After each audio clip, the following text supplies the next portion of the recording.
Something else making news nationwide today. It is the second impeachment trial of former President Donald Trump. The first time in history that a president not in office has faced an impeachment trial. So we want to bring in Anna Warnecke, who's joining us now from Washington, with more on all of this. And by the numbers, Anna, we pretty much know what the outcome is going to be. There will not be enough votes to convict the president during this trial. So what are they hoping comes out of this in terms of sanctions? Well, that's absolutely right. They are. I know that they're trying to just wait to see how this all plays out. Obviously, it's not set in stone until they have that vote. And there are a few senators right now, Republican senators, who are on the fence. They're not sure which way they're going to vote.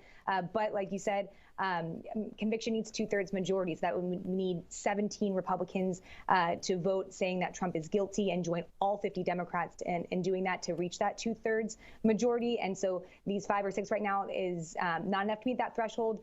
But Democrats still want to, hear the cases, see this play out, and see if they can maybe convince, 17 Republican colleagues to vote that Trump is guilty. But we're just going to have to wait and see. It does seem very unlikely. Right. So we still do have to go through all of the procedures in terms of length.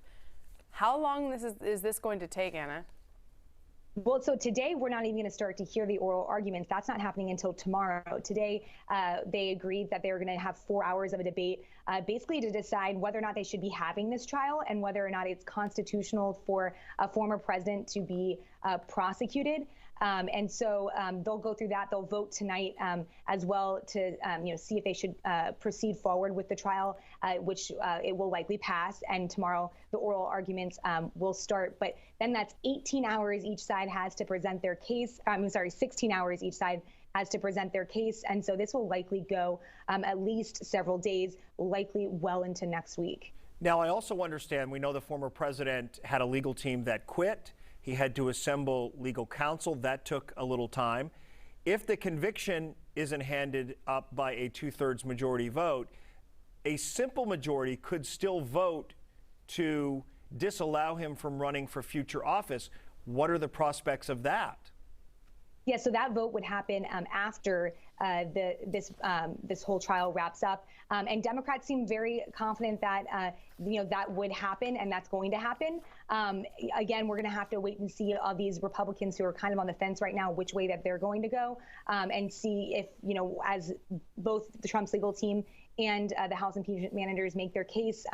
Again, if it's enough to pull those undecided Republicans over to say that Trump is guilty, maybe convince them that maybe they don't vote for his conviction, but again, don't vote for him or vote that he should not take public office again. So we're going to have to kind of wait and see. But all eyes really right now are on these Republican senators who are on the fence and haven't said which way that they're going to vote just yet.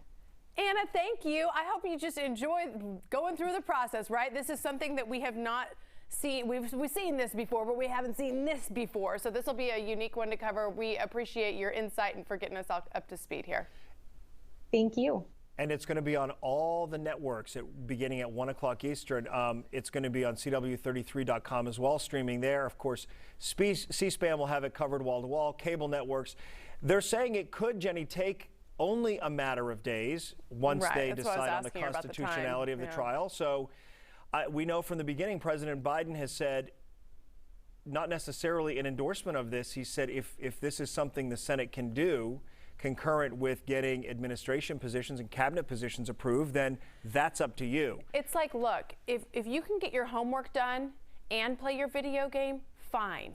But the priority needs to be your homework. Right, but if you... And in a way, seem like that? In a way, it's kind of a political video game. That's a good analogy. Oh, man. Well, thank you.